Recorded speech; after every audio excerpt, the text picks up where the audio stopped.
This podcast is brought to you by the School of Advanced Study, University of London.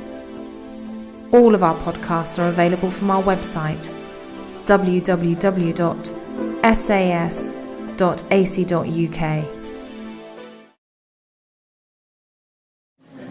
Well, a very good evening to all of you, and thank you for coming on a slightly wintry night. For those of you who don't know me, my name is David Cantor, and I'm the Refugee Law Initiative Director. It's my great pleasure to welcome you to this evening's event on Authority and Inclusion by Loren, Landau, a doctor in the University of the Witwatersrand in South Africa. This is the very first in a seminar series on new challenges in refugee integration, which has been planned to celebrate the 60th anniversary of the British Refugee Council. The chair of this seminar, Donna, Covey, who's the chief executive of the Refugee Council, will in a few minutes explain more about the significance of this series of seminars and the historic 60th anniversary of her organisation. Beforehand, I'd like to say a few words about the Refugee Law Initiative. The Refugee Law Initiative has as its objective to facilitate interchange between academics and practitioners on refugee law issues, to inspire research around refugee protection, and to try and influence policy and practice for the benefit of refugees and other displaced persons.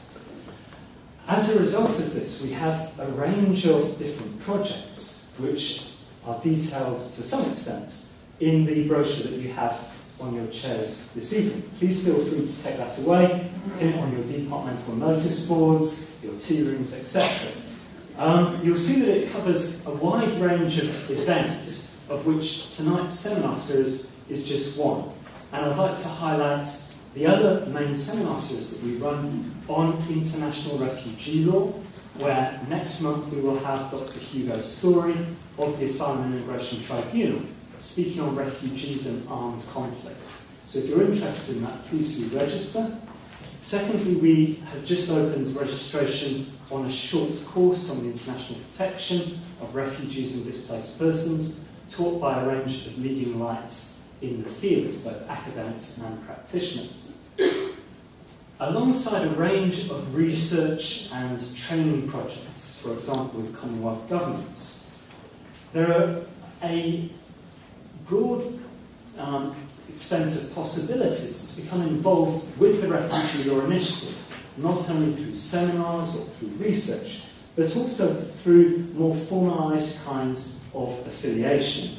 And I'd like to highlight that for doctoral students, we run a doctoral affiliates programme. We have a set of fellowships which are open to junior and senior researchers, as well as a working paper series, which papers of the requisite quality are considered for. Just to finalise, I'd like to thank the Dean's Development Fund of the School of Advanced Study, as well as the Dean of the school, for offering us the facilities that we're able to enjoy tonight. I'd like to thank Refugee Council particularly for its partnership on this particular project, as well as several others, and to thank them for the reception which will take place after Dr. Landau's seminar, and to which you are, of course, all cordially invited.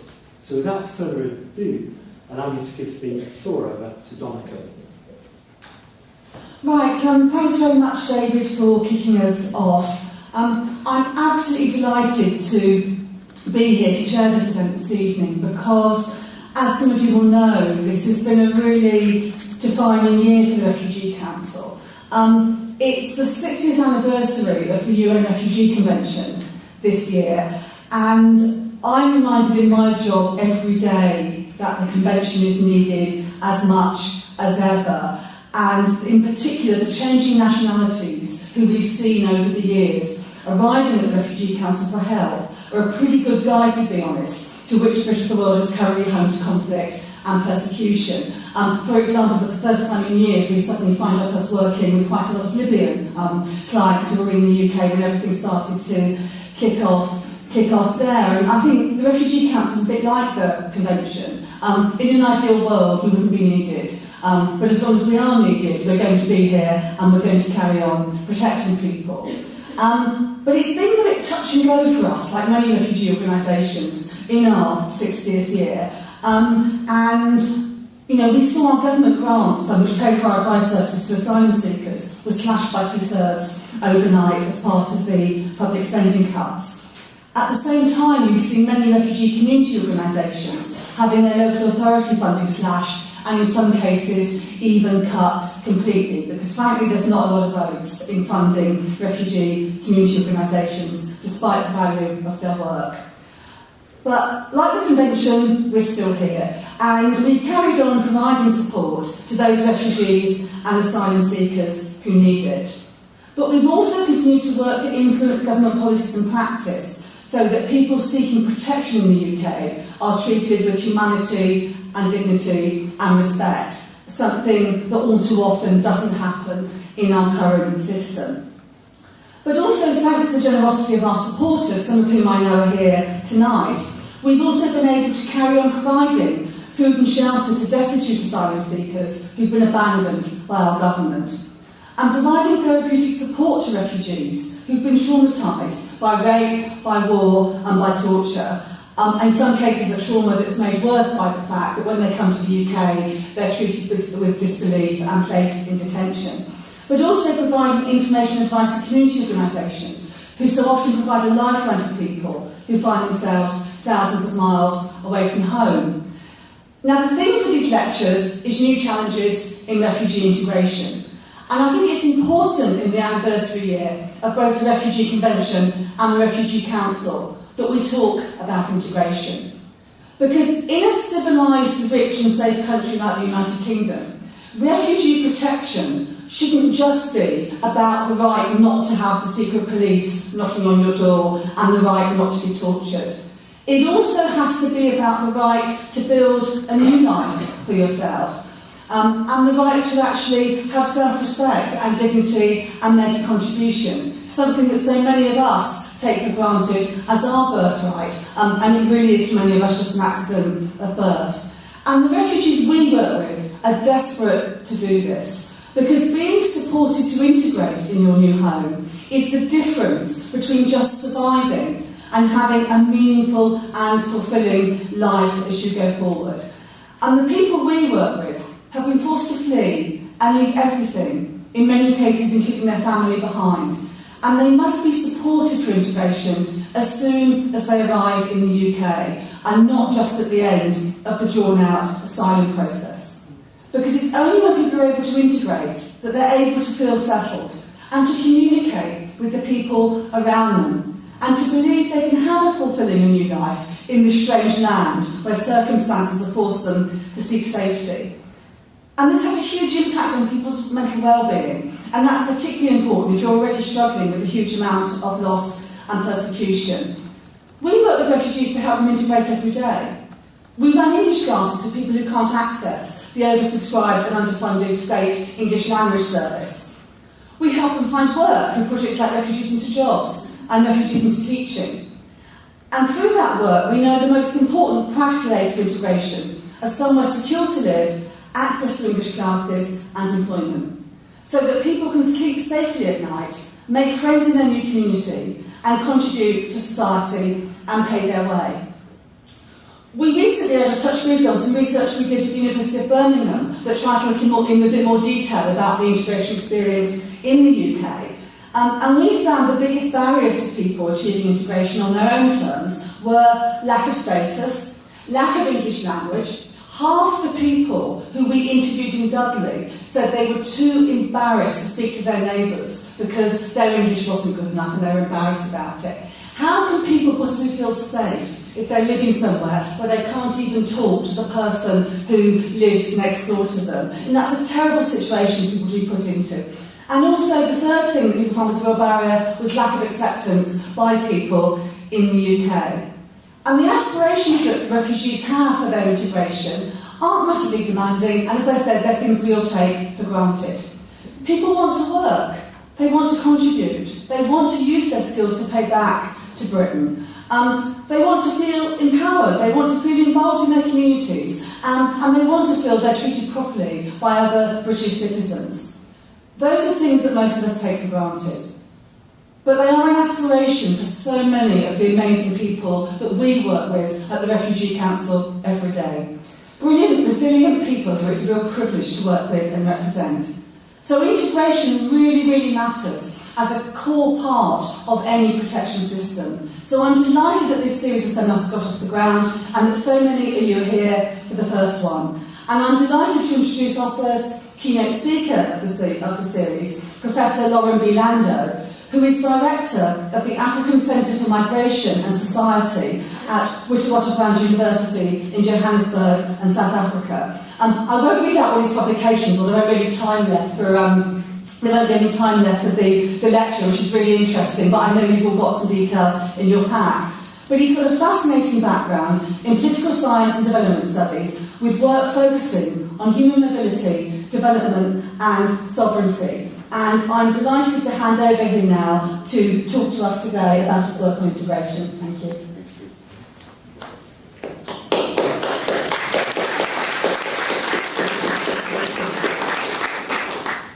Thank you very much, both of you, for the introduction and for all of you to come. It's always a bit embarrassing when the class come before the presentation. There'll be at least that many after. It may be a bit odd. I certainly find it a bit odd, as someone, an American-based, who's been based in South Africa for the last 10 years, to be coming to Britain to speaking about the future of integration. I'm not going to pretend to speak about really what's happening here. I don't know the examples, I don't know the empirics. I've learned a lot just listening to you about what's happening in some of the battles. I'm also acutely aware that discussions about integration are politically sensitive, and outsiders coming in can quite easily say the wrong things. And on these subjects, we have to be very careful, I think, about what we're advocating for, what we say. And often that, at least when I'm speaking on my home turf in South Africa, often the political issues surrounding these debates stops us from really examining some of our own presumptions and some of our own ways of thinking about it, because we're afraid to admit that what we're advocating for is either unrealistic or is perhaps what others are saying has some truth to it, but may not be good for refugees in the short term. So I see today's presentation very much as a way of thinking through what integration might mean, in part inspired by David Cameron's statement that multiculturalism is now dead, and the fact that there's not really a very clear alternative for what we should be supporting or what we should be working for in its stead. We said integration, what we just heard from Donna, integration does mean people having a life, being able to speak to their neighbors, hopefully, being able to trust their neighbors. But in an era in which the population itself is so deeply fragmented, we've seen evidence from the riots earlier this year, we see massive, at least elsewhere in the West, growing inequality and disillusionment with political leadership. What does integration mean in that sort of environment? And that's really where I think we can learn from South Africa and from African cities, where if there's anything that it characterizes them, it is the diversity, it is inequality, it is a lack of a sort of clear sense of where the population is going and what binds them. So I want to begin by showing you some pictures. I'm taking you to a place called Deep Sloot, which those of you who've been to Johannesburg might know. It's an infamous place, 10 kilometers north or so of Johannesburg. Made even more famous, at least in the United States, when it featured on the cover of the New York Times earlier this year, with someone's cell phone camera having caught on video the brutal gang murder of a Zimbabwean refugee, or migrant, depending on who you're talking to. This is what Deep Sloot looked like in 2000. A few years before this, it was just a field belonging to some private farmer. That farm was being sold. The government bought some of the space on the farm to provide housing for people who were being displaced off of that farm, workers who had been there for the last few years. They were given houses. in this very neatly ordered settlement, as you can see, straight lines, straight streets. Over the next few years, this was a couple years later, a few years later, and this is in 2009.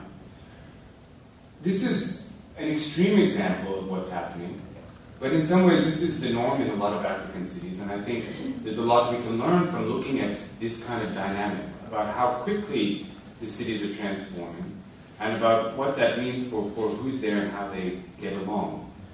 If you go to Deep Split, you'll find there some of those original farmers or farm workers.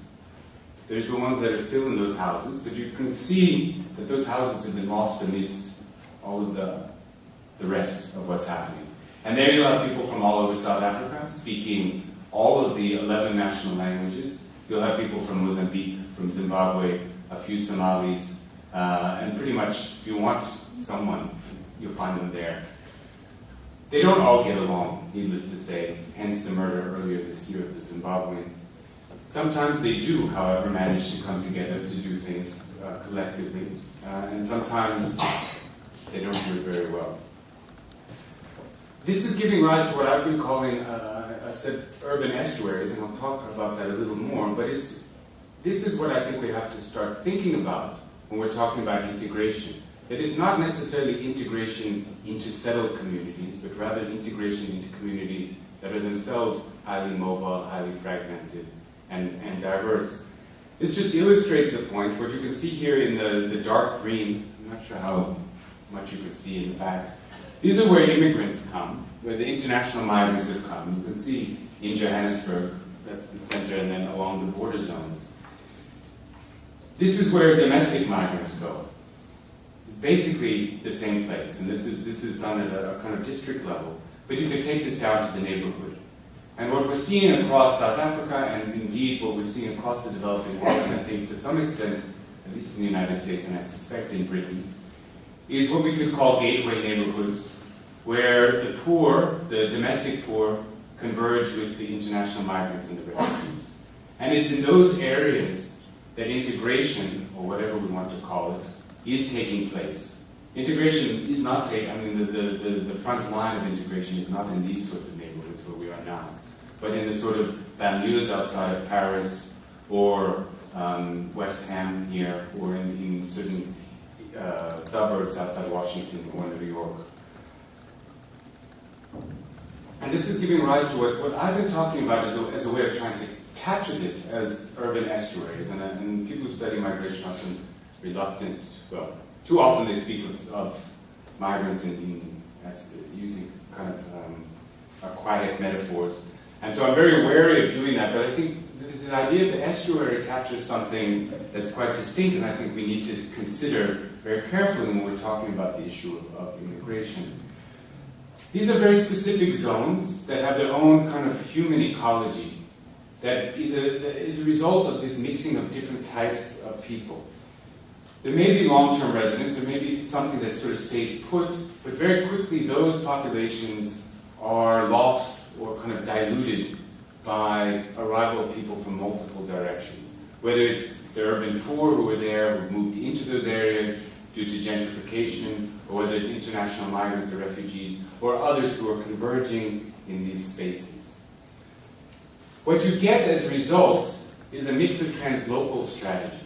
Right? This is not just economics where people are sending remittances and making phone calls back home, but often sending a lot of their money, often maintaining a kind of moral orientation to those areas with the thought of returning, and often thinking about the potential of trying to get somewhere else, whether that's within the country, whether it's you end up in one of these poor neighborhoods, chances are it's not where you want to stay the rest of your life, or about trying to get somewhere else. And so these are kind of spaces of consistent and constant flows where the questions of what integration means become something that's complex and hard to figure out. In that mixture, what we also see is a whole range of authority structures. You have different religions, you have different languages, you have different ideas of gender roles, different ideas of gender roles, sexuality, whatever in there.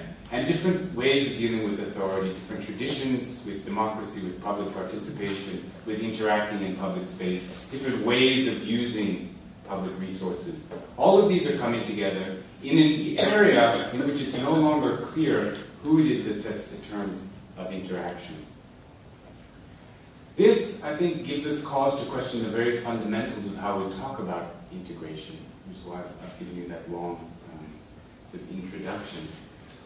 If we go back even to the Greeks, but more recently to Kant, Levinas, Derrida, all of the Charles Taylor, all of the sort of great theorists of integration, multiculturalism, at the root of these discussions is that what's a clear divide between the outsider, the xenos, the guest, whatever, and the host, or the local. In these sorts of environments where integration is now taking place, at least in African cities, and I suspect elsewhere, this idea of a host population no longer really makes sense. There's not a population there that says, we're the locals, and who has the authority and the ability to set the terms of the interactions among others. Right? And I think what this does is it opens up a whole range of possibilities for other forms of interactions. It's a very scary place for those who feel that they're losing ground and they're losing authority. But it also creates, like an estuary itself, the possibility of new forms of interaction, new forms of conviviality, new forms of interaction, and also, of course, new forms of hostility. What I think is emerging, at least and this is our research and what we're starting to see, is what we can call communities of convenience. These are not communities, this is not the old integration model of assimilation where you have eventually people becoming part of the mainstream society. Because in these environments it's unclear what that mainstream society would be. And it's also unclear whether anyone really wants to be part of it. So instead, we're seeing a whole range of different formations which are highly contingent on the situation there, often forged by mixes of the strategies of the different populations, sometimes not particularly strategic in the sense of trying to develop a long-term goal, but often shaped by what people have to do on a daily basis, to engage with the police or to evade the police, to engage with their neighbor or potentially to evade their neighbors who are hostile to them. They're also at once deeply spatialized, highly localized, formed by the public space, the resources in the area, and oddly translocal. People drawing on resources, whether it's social resources, whether it's money, whether it's ideas that they draw from elsewhere, and also retaining that orientation to places that they've come from or places that they want to go. This shapes what they do, it shapes how they act, it shapes what they want out of a space, and it also, to some degree, dictates how they interact with the people around them. In the midst of these kind of strategies for being part of something, we're also seeing new forms of exclusion. And these are kind of emerging, what I see as sort of double helix. One step forward, the other takes a step back. One takes a step forward, the other retreats. This is xenophobia, claims of indigeneity, not necessarily between people who we would consider British or South African, but often different layers of immigrants who have said, we were here first. You new immigrants or you new arrivals need to behave like us, or you need to get out. So at the very least, these communities of convenience are often deeply syncretic, drawing on multiple forms of authority, multiple kinds of rhetorics, whether it's religious, law, whether it's social, and they tend to be very slippery. In part because the populations that are part of this are moving so much, are aiming at other places, that the way in which these communities are hard to pin down, it's hard to know what's going on, at least in the early phases. They may eventually concretize into something that creates a more stable community with institutions, but at the moment, what we've been witnessing is quite these kind of communities, exactly as I say, of convenience. Ways of getting along, ways of interacting that are that deal with the here and now. I want to then step back a little bit. That's the sort of main argument, and I could actually just stop there. But I won't. But I'll continue. I want to give you a few examples from our work in Africa, across African cities. I'll leave it to you and to the discussants to decide how relevant these examples are for what's happening in Britain or elsewhere. So just quickly, it's research that we've done in 4 African cities, in Johannesburg, Maputo, Lubumbashi, and Nairobi, each of which has different forms of displacement, but mixed with other forms of urbanization, migration, transit migration, pretty much anything you can think of is happening there. Highly diverse places, even if you just consider the local population, and then you add to that all of the complications of having people who move from elsewhere. The research itself is not done at a whole urban level, but rather is concentrated in what I've been calling these estuarial zones or gateway zones, which are these kind of hypermobile, hyperdiverse areas. If there are any social scientists in the room, you can look at those statistics, and I hope they'll impress you. We did a survey with almost 3,000 people, 60% of them being international migrants. We've then done a series of secondary, more qualitative and ethnographic style work, usually involving students in each of these areas. And here's some more statistics, which I'll just skip through. I think what I want to show and highlight from the stats is something that's here, first on your right side. And I think this is, when we're talking about a community in which there is no host, this is exactly what I'm talking about. We ask people, have you been here? And these are asking the citizens, the people who are full citizens of the country. Have you lived in this place? How long have you lived in this place? And in those areas, less than half of them have been there for more than 10 years. So you can imagine, what does a host community mean when almost the whole population is so new?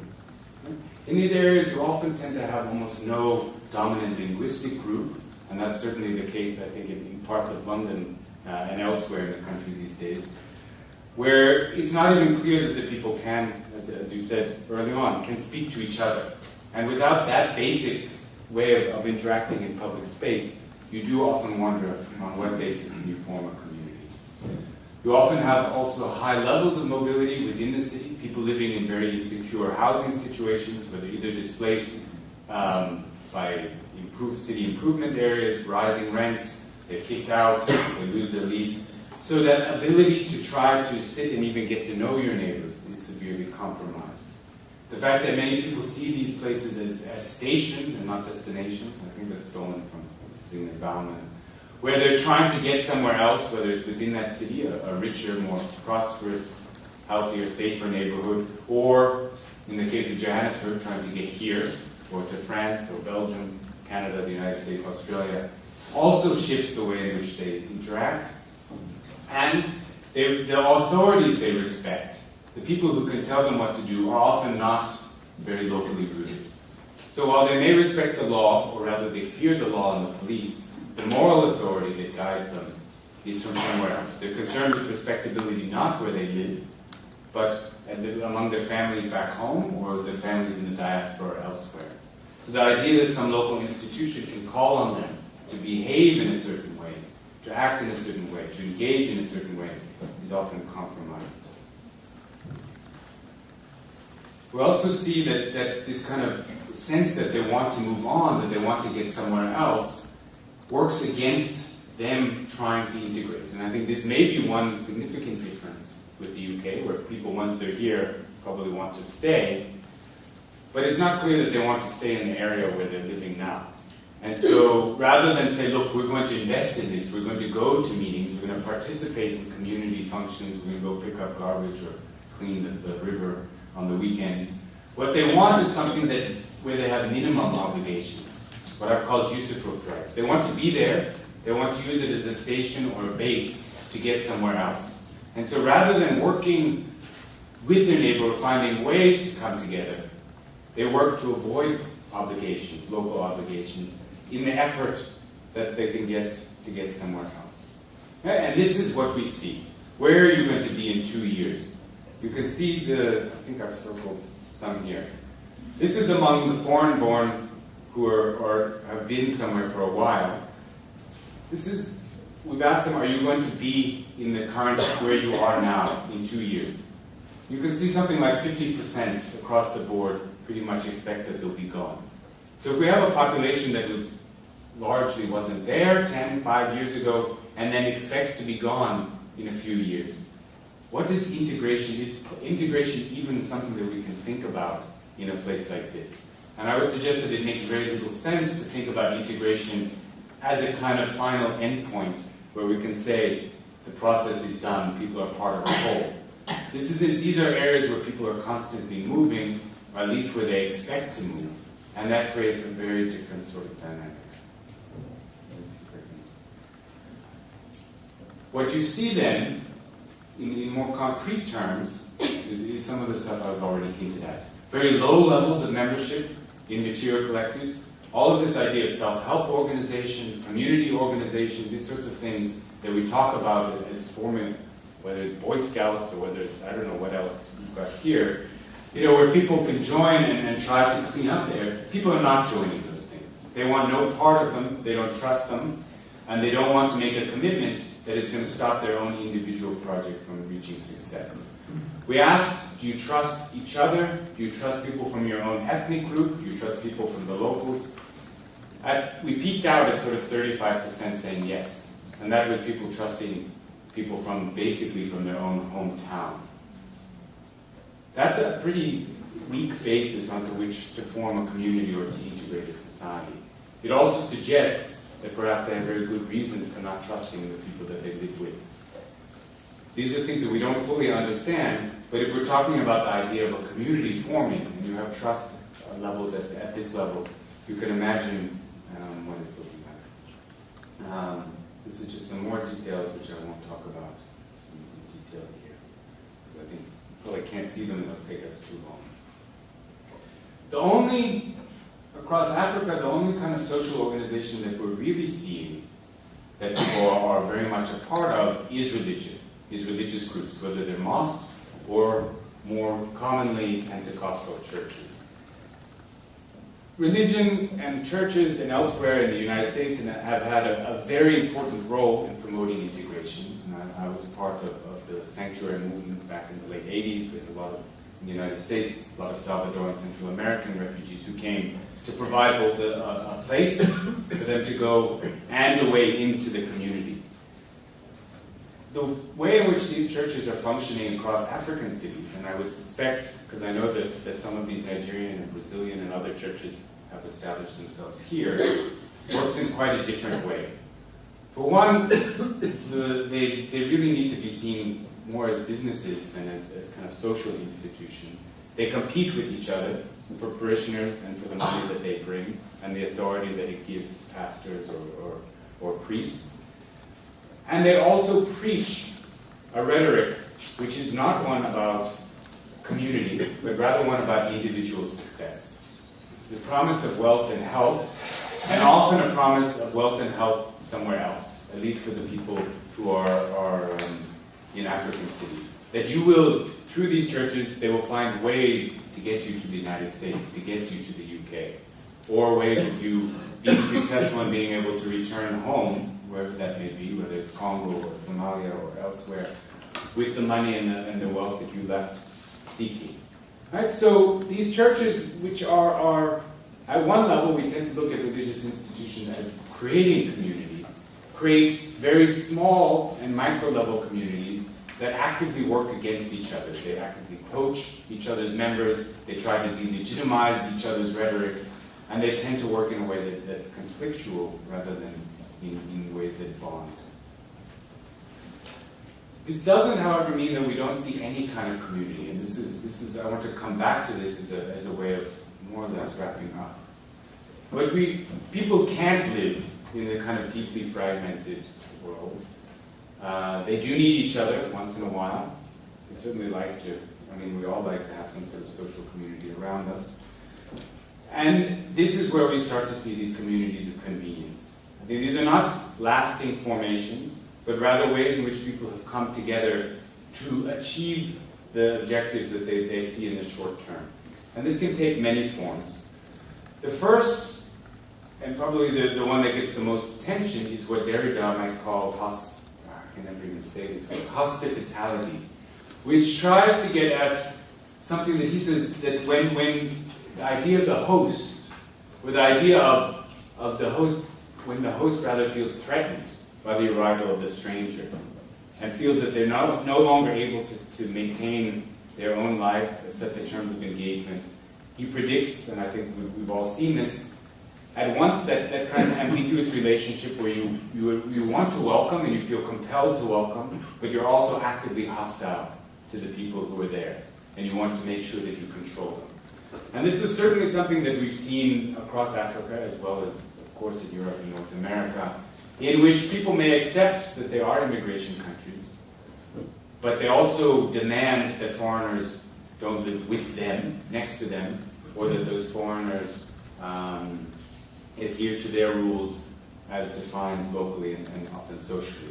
In South Africa, this has taken some very nasty forms, and many of you will have seen a picture similar to the one in the center here of a Mozambican migrant who is being burnt alive by his neighbors and told to leave. That's one extreme example, and of course those are exceptional, but across, whether it's Congo, Kenya, elsewhere, this has been a pattern that we've seen all too much of. Elsewhere, we're seeing what I think are more interesting patterns, and which may have more relevance to the British or European case. And I just want to talk briefly about some of these, in part because they're interesting to me, and I hope that they'll be interesting also to you. In Dandora, which is a kind of poor, what they would call working class suburb, in Nairobi, we have what I'm trying to call, and I don't, for lack of a better term, a kind of consociational gangsterism. This is an area that was deeply divided, especially in 2007 during the post-election violence, which killed and displaced hundreds of thousands of people across Kenya, especially in Nairobi. And this is an area where you had a number of different ethnic groups, but largely Kikuyu and Luos living together, mixed with Somalis, Congolese, Rwandans, and others. Those ethnic groups have their own gangsters. So the Kikuyus have the Mungiki, who have been around for a long time and have had a rather recent revival. And the Luo had a group that had both a name in Luo, but was more commonly referred to as the Taliban. And then there was another group called Kamjesh, which was a kind of residual group, which was meant to labeled itself a kind of community service organization, but was essentially a gangster group of gangs for the others. And they went through a period of attacking each other and undermining each other in a way that looks very much like the kind of hospitality that we saw before. At one point they realized, in sort of what you can, I imagine, a sort of Godfather-esque meeting of the heads of these gangs, that they would be all better off if they cooperated, and that they unified to keep the police out of the area. And that's more or less what they've done. And in the process, they've had to sort of deny their ethnic origins and have become, and started labeling themselves in civic terms, as altogether as a community service organization.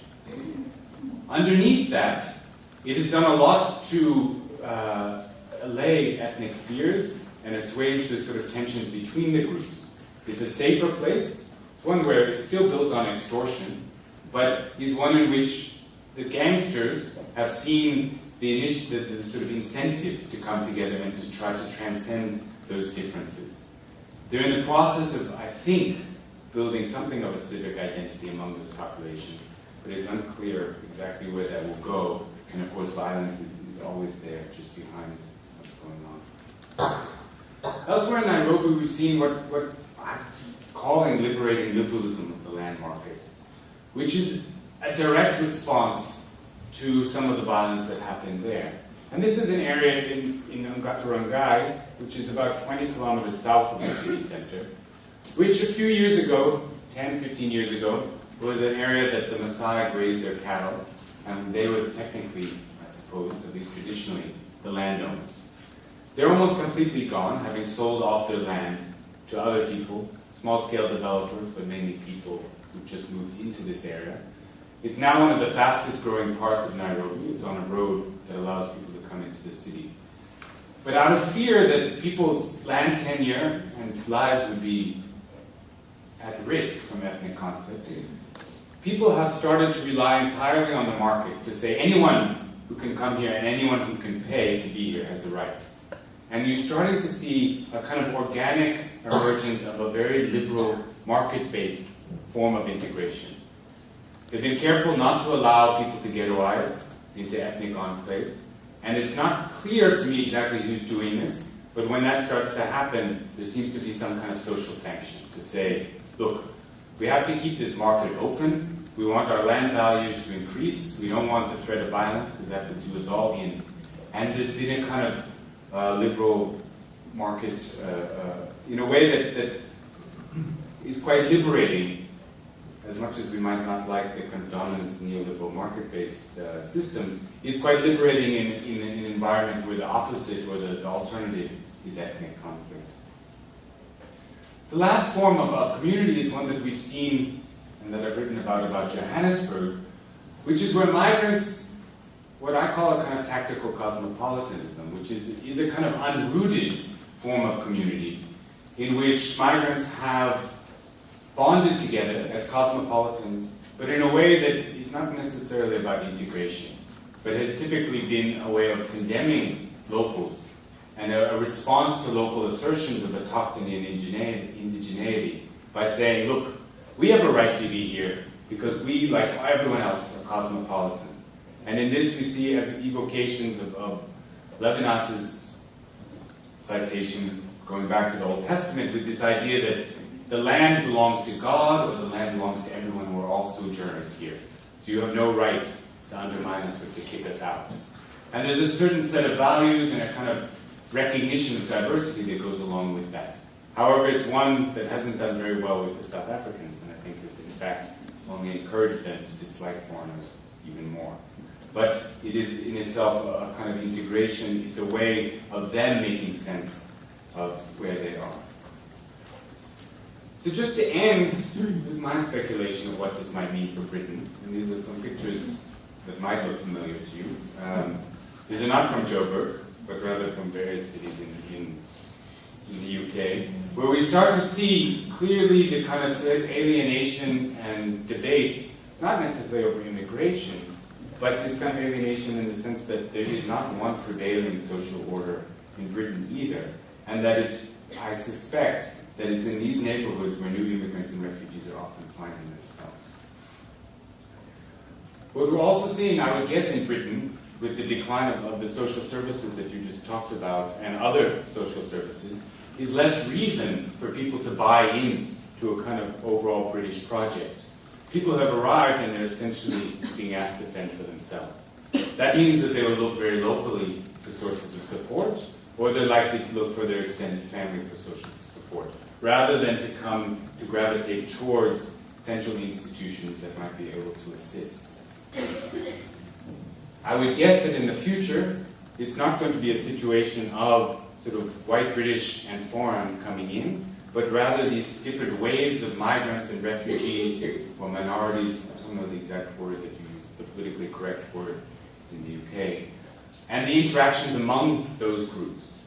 And those groups will presumably, like the groups that I've been talking about, have different claims to the space, want different things, and ascribe to or subscribe to different sources of authority and different sources of value.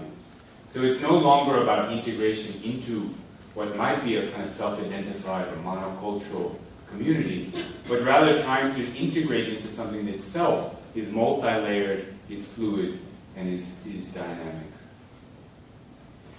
I think perhaps just in my readings about what's happening here, which are admittedly very thin, the greater effort to control and to regulate migrants and the insecurity that migrants face in Britain, as they do across Europe, is only likely to result in more kind of fragmentation.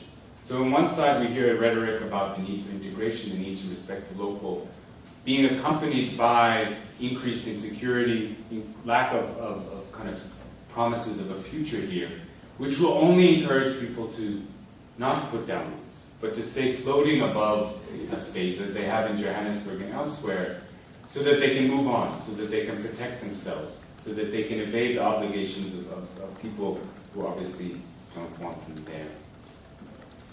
To me, all of this raises big questions philosophically and about where we're going and what we should be looking for. The language, as I said when I started, of host and migrant that informs pretty much all of the philosophy about integration and multiculturalism doesn't seem to make a whole lot of sense in these kind of contexts. I think we do need, and perhaps we can start that discussion here, to talk about what we should be pushing for. What does integration look like, or what kind of community, whether it's a stable community or a community of convenience, that we should be working for in the future. Let me end there. Thanks.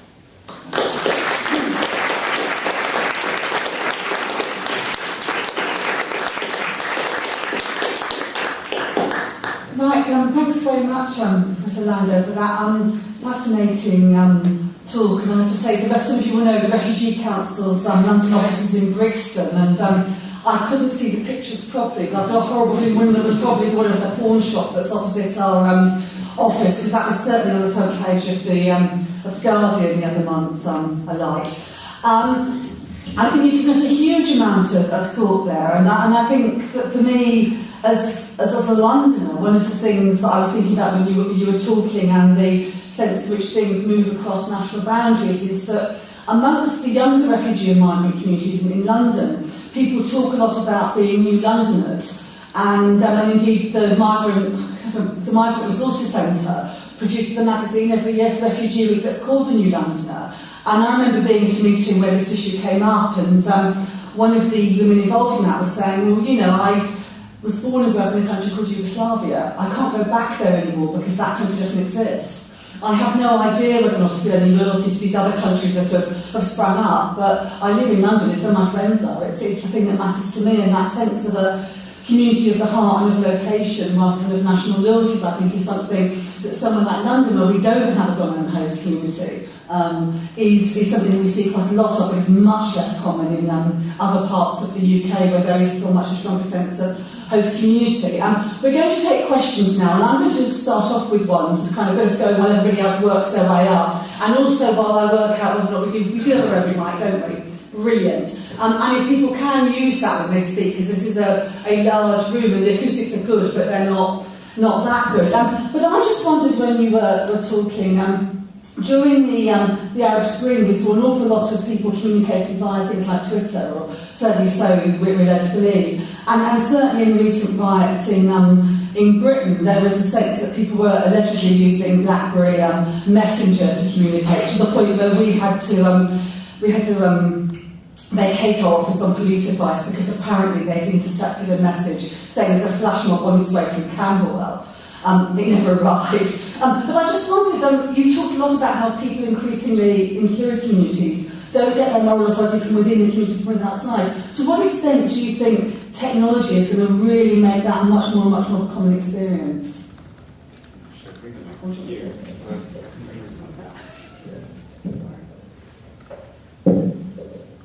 Yeah, I mean, I think that this is incredibly important to understand that people are able to participate on a daily or even hourly basis with the life that is outside of the area in which they live.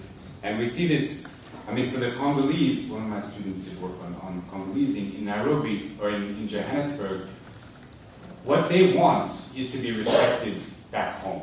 In Lubumbashi or Kinshasa, they couldn't really care less around whether they're respected in Johannesburg unless that's going to reflect badly on them back home. And those messages about what they do in Johannesburg are transmitted through a range of things. If they go to church or don't go to church, people will send a message to their mother back home saying, look, we didn't see your son today. And even in terms of entertainment, you know, one of the things they save for is to send money back home so that their name can be read at the end of the weather report or can be mentioned in a song, which is a form of respectability there. And so it does enable these kind of translocal communities to persist or to form, which allows people to feel they're part of something without being part of the place that they live in. Right, thanks. I'm now going to take some questions from the floor. Everyone's been so disciplined in their presentations, we've actually got the best part of half an hour left for questions, which is great. So I'll start off taking them one at a time, but if we start to run out of time, I'll take them in blocks. So can people stick their hand if they want to ask a question? Right, I can see Stephanie indicating if you want to go first. Thanks very much. My name's Stephanie White. I volunteer at the Refugee Council. Gender didn't feature in your account. Could you tell us a bit about how you think women fit into your analysis of the way in which communities of convenience develop? Good question. Don't we want to take another question? No, I think that's about gender. To some extent, I don't think that it's substantively different. A lot of our sample was in many cases, these areas are dominated by men to some extent. But women often face even more exclusion, at least in these areas, because of the insecurity, their inability to be in public spaces safely, and a kind of retreat into the domestic space. Obviously they have to work, but that their social life is much more fragmented, whereas men can be on the street, they're often behind. They tend to be more active participants, obviously, in the church organizations, which we'd expect, although men are active there. We haven't looked at the differences. We started to see whether, in many of looking at the statistics, whether there were huge differences in kind of group membership, in participation in other kind of civic things. And it didn't look like there was very significant differences between men and women. Presumably they do make sense of their lives in quite different ways, but that's about as far as I can go. I think it interested me particularly because the rate of migration that we see here, particularly with young people, can involve sometimes situations in which both young girls and young men come. At the moment, it is young men who are coming on their own as unaccompanied. Thank you. Right, I've got another question down here. Wait for the mic, because then everyone can hear you at the back. My name is Petros. I'm from the Eritrean support group for refugees. It's a new one. My question is, those who came from Africa, like me, came from Eritrea, they used to be in their cultural background, there was the extended family values. When they come here, they don't get that kind of help from families, and because of their background, they don't intend to go to support service organizations. So, in what way, psychologically, could we help these guys to really see that the government, social service, and so on and then they have to approach that kind of organizations instead of, psychologically being captive of extended family values, which is Africa. I think the sign of a wise man is when he can admit that he doesn't know something, right? I think this is something that I think this is probably something that social workers and others would be better equipped to answer. Is there anyone here who wants to have a go at answering that? Yeah, someone's got a hand up there. Or to say something else about it, because I know we've got a really wide audience here, so... I actually have a specific question for Right, we'll take your question then, because we can always come back to stuff. So I'll take the question there and then the one down at the front. Thank you for a very interesting talk, and I hope that you will allow us access both to your presentation and also access your study. My question is about your brief mention of the death of multiculturalism and how you view two aspects not mentioned in your presentation. The first is the war on terror, and the second is an incident you didn't mention in your presentation, the fact that a European young man massacred a number of his own people in an effort to maintain his host identity. And so my question is, how do you compare the events that are taking place in Europe with the events that are taking place in Africa, which in my view are quite different?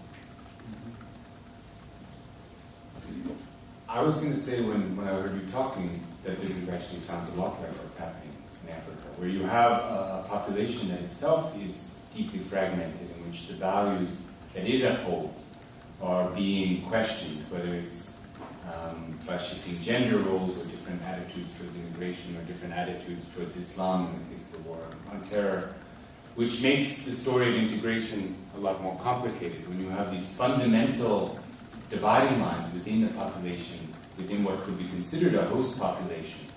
They might be ethnically similar, but you don't really integrate into a set of values and practices. And when you have that level of fragmentation, where people are willing to kill each other or willing to turn in their neighbors to the police because they belong to the wrong religion, I think that complicates very much what it means to integrate. Who is it that gets to decide those terms? If you're coming in from outside, which values do you take? What do you accept as what are you becoming part of? I don't know if that answers your question properly. Right, I've got somebody down here, and then over there, and then over there. Hi, I'm Uche Bakoni, and I come from a country that doesn't exist anymore. And I'm Kosovan, proud to be Kosovan and proud to be Londoner and British citizen.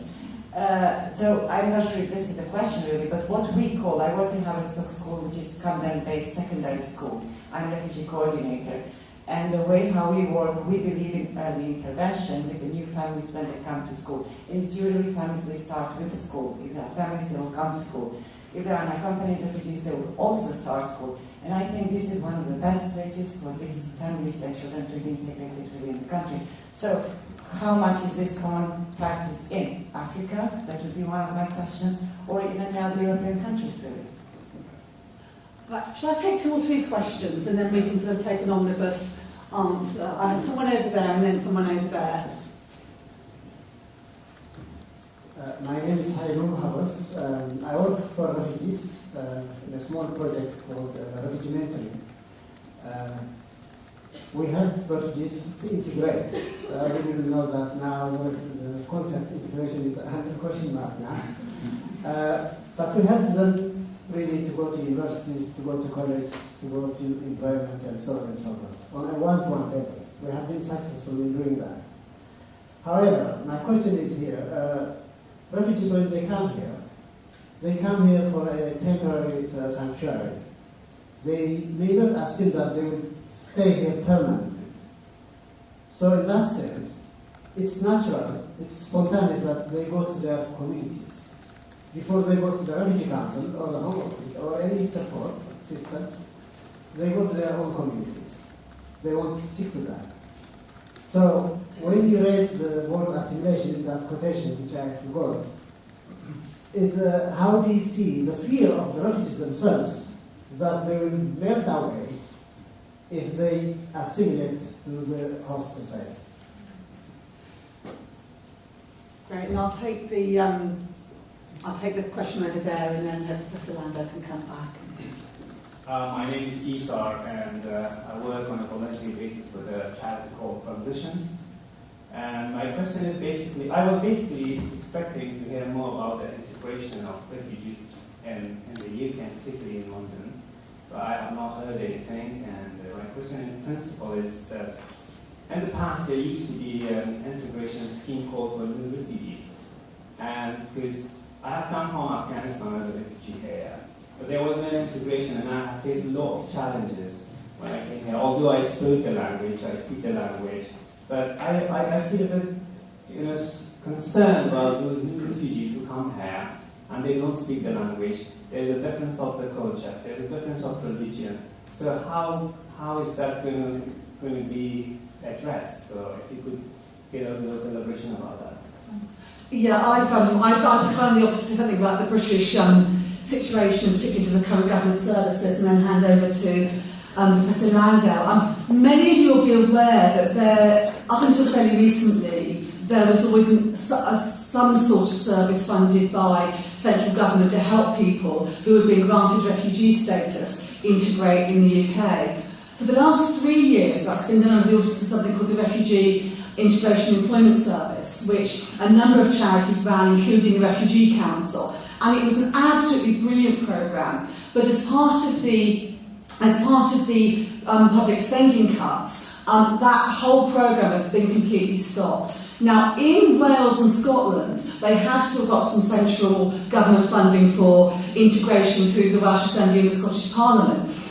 Because in England we have to rely on the Westminster Parliament and they're not prepared to put any money into it, which now means for the first time ever in England there is no central state funding to support people to integrate. A number of charities, not just the Refugee Council but other organisations as well, are trying to fill the gaps on that through different employment projects that we've got funding for, and also through things like volunteer-led projects. And then Stephanie, who asked the excellent point about gender earlier on, for example, does a huge amount of volunteer English teaching with refugees in the Refugee Council on a voluntary basis while they're trying to get access to state support. But I think that is a real concern in the UK, because actually when times are tough and there's no money around, people are much more likely to turn on other people who are not like them, and that makes it more important that there's funding to help refugees get accepted in their host communities, because it is difficult when times are tough, and it's difficult even when times aren't tough. But I think in terms of the seminar, I think one of the things from the Refugee Council's point of view that's quite exciting about this seminar series is it is about looking at other countries and what happens in other parts of the world. Because, you know, one of the things I always find quite scary in Europe is that within large parts of Europe, in the refugee world, Britain is seen as being one of the sort of real stars in terms of integration programmes and how we enable people to settle. And that's actually quite scary when you think how bad it is in the UK for many people. So I think part of our hope was by actually opening up our eyes to new areas, what happens in other changing parts of the world, we might actually learn some lessons for the UK as well, rather than just always trying to see how we can make our current systems better. So personally, I'm quite excited that we're looking at what happens in other parts of the world. And I have to say, some of the stuff that Professor Landau has talked about, I think, brings real resonance, particularly some of the communities in London and some of what we see there, where you just have different groups of migrants constantly. One group comes in, then they move up, and the next group come in, and how you actually build a sense of belonging when that happens, I think, for us is fascinating. So I'm now going to hand over to Professor Landau, because he's the expert to answer the questions. I don't like being referred to as the expert. I think that raises expectations beyond reason for what I can say. I mean, to your question about education, and actually to all of the questions around the institutional facts, I think what we see across Africa is that state institutions or public institutions in these areas are all but non-existent. And so what you see is even education is private. Sometimes run by the churches or the mosques if you're lucky, but it's usually some kind of organic community that comes together. And while that might work to help bring together a group of the kids, you know, they're not subscribing to a common curriculum. They're not part of a broad system leading towards university or whatnot.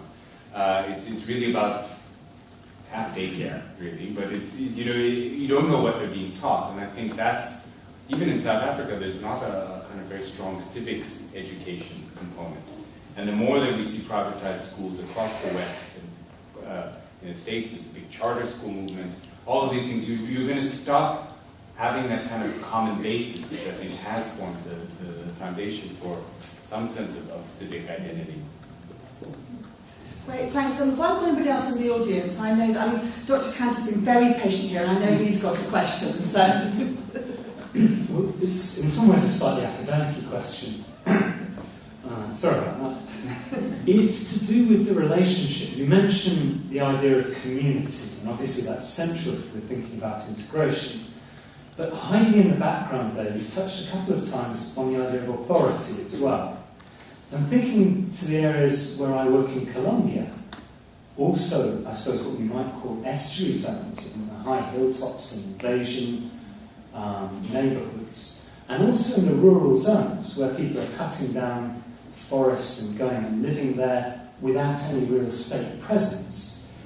My sense is that community finds it difficult to spring up as a result of lack of security.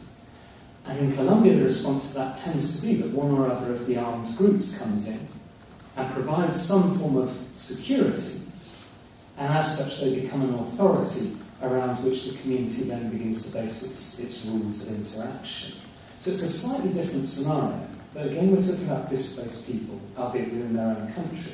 But I wondered more generally whether you thought, and I don't sound too Zionistic, whether community needs some kind of authority, perhaps, or what the role of authority might be. Yeah, I mean, you don't. I'd say that you sound more like Thomas Hobbes than Stalin. Yeah, I mean, clearly there does need to be some sense of order, and the disorder encourages a range of different approaches. One can be, I mean, what we've seen is there's not usually, like Colombia, you don't have something equivalent to the FARC or whatever running around that can step in. Rather, you see other forms of vigilantism, which can blend a kind of law and order thing, or as we saw in Nairobi, blend that with some kind of ethnic kind of promotion. But it's clearly the case that a basic sense of order is necessary. I think what we do see in the arguments I've made with people promoting refugee integration across Africa is that the authority of the law is very limited. And so if we're looking for kind of what we see with UNHCR and others is this kind of constant obsession with documentation, which, if you don't even have basic security, doesn't get you very far, right? And in fact, sometimes makes you more vulnerable because it makes you visible, because you have to identify yourself to a state agent who might be hostile, right? So that there are these questions of who is it that's setting the terms of what takes place in these areas. And in the absence of a kind of gangster or a state, it's often vigilantes and it's often very fragmented. Thank you. I do think for us in the UK that one of the things that's very important, and the colleague over there whose name I didn't catch touched on it, is the extent to which refugee community organisations act as incredibly valued authority figures and guides for people when they first arrive in the UK. And I think for me, one of the real worries, even more in lots of ways than my worries about our funding, is with refugee community organisations going under because of funding cuts in local government. A real sense that people from refugee communities when they come to the UK won't be able to find anybody who they can trust, because if your life circumstances are such that you've been forced to flee and your experience is so bad that the UK recognises you as a refugee, that the chances are you're not going to trust traditional forms of authority. And I think there is a real fear that there's going to be this kind of vacuum of authority growing up for some communities with these funding cuts going on. There's a real danger that the bad guys kind of slip into that. I had somebody indicating over there, somebody over there and somebody down here, and a question over there. Yeah. So could you just put your hand back up so that, yeah. Thank you for a useful presentation. My name is Jo and I'm from Kenya, so your presentation is very relevant and touching. And my question is, in the Kenyan situation where we have hundreds and thousands of refugees in the camps, these two camps, Dadaab and Kakuma, which are run and managed by UNHCR, and these are refugees who've probably been there for more than 20-30 years, their children who've been born and are adults. How do you see their integration happening, because they've been forcibly clustered by the system? And second, how then would you, I think that let's just leave it at that, yes. And I had somebody else over here, and then the colleague over here, and then we'll take another. So can you put your hand? Hiya. You talked about tactical cosmopolitanism and coercive cosmopolitanism, and I was just very curious a bit more about how you're defining the concept and how it's operating in the communities of convenience. And I'll take the question down here and then.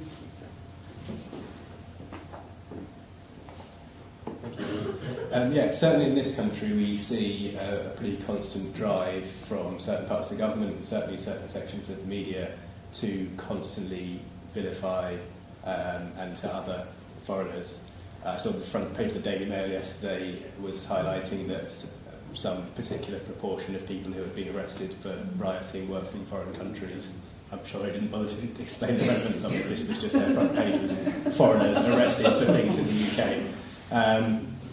And a lot of talk about integration, and certainly I think most of your talk focused on how do we do things working with migrants to address integration issues. But I was wondering if you could talk a little bit about whether you've seen any either successful or unsuccessful initiatives in the African context, which perhaps we could consider rolling out here to address integration from the side of the host country, both in terms of the individual people within it and then in terms of institutions like the media and the government, making it a more hospitable place so that not all of the integration project has to be from the side of working with the migrants themselves.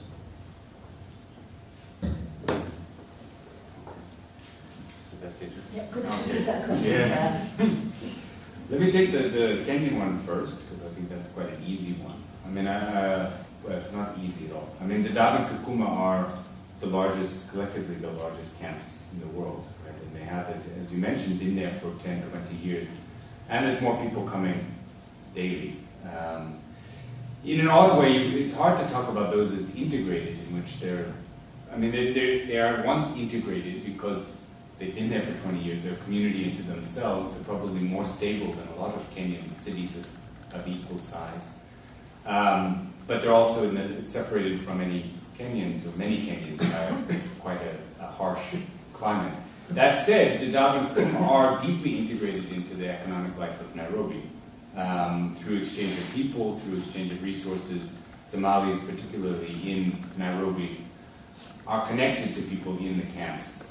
And so it's hard to know exactly what's happening, and I don't know all of the details. There are people who've done extensive work on those camps. They're connected. We shouldn't see them as sort of isolated outposts, because they are connected in ways, but it's clearly not, from a moral perspective, not the ideal. And I think that there are people who are working to make sure that those camps become something other than a permanent place for people to live. In terms of coercive and tactical cosmopolitanism, the term coercive cosmopolitan is not mine. It comes from, I can't remember his first name, Beck, basically, which he says it's more or less a response to an inhospitable and uncomfortable environment. And he's talking specifically about Europe, in which people being unable to settle because their documents are too insecure, or their status is too insecure because the local population is too hostile, have developed a sort of take on themselves. They're not coercive. He's saying they're sort of being coerced into being cosmopolitan, which is to come up with a way of abandoning the idea of a community based in place, and instead trying to find a community and social support network that will allow them, that they can travel with. What we've seen is tactical cosmopolitanism. Got a great article on that. I can give you, one of my students' PhD is basically about this. But it's a technique to try to delegitimize the local population's restrictive rhetorics. So if they're saying you don't have a right to belong here, it's them coming back and saying you're closed-minded and immoral, look at what the church says, or evocations of Pan-Africanism, or some other kind of circulating rhetoric that they use as a way to try to undermine that language. And so it's used in these sort of tactical ways to get access, to try to delegitimize. In terms of what's promoting integration, and are there examples from Africa that can do that? To be honest, most refugees, I'm sure as they are here, and immigrants across African countries, live relatively peacefully with their people. However, I would argue that these are things that are not a result of policy, but rather a result of like I was saying, of the coincidence of circumstances in the places where they find themselves. So we had Angolans who were in Zambia, for example, who were embraced by the community because they helped promote business, and everyone saw it in their interest, and we were sad to see them go home. That was a fairly successful form of integration, facilitated to some extent by the government's policy to allow them to stay, but in terms of what the state did to promote it, it was almost absent. And similarly, these are the sort of examples. The examples we have look more like that. They're very rarely something that the state does, and very rarely something where the state can set the terms. And I think as we see communities, whether it's in Africa or here, that are more and more diverse, it becomes harder and harder for someone outside of the community to say this is what integration should look like, because they don't know the dynamics there, and they're not necessarily respected by the people who are the sort of frontline workers of integration. It has to be something that meets the very specific demands of that community, and I think there's nothing else. That's the sort of message that I'm trying to get across. I think reminding ourselves that integration essentially is about people is a lovely note to end on, but can I just check that there is nobody who's got one last burning question they want to raise before we move on? There is one person at the back.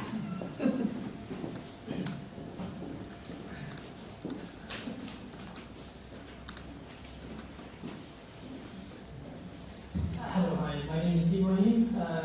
I just want to really ask, what is integration? Because most of the time it's just expected for the people who come to the UK to be integrated, and I don't think the problem is not people integrating.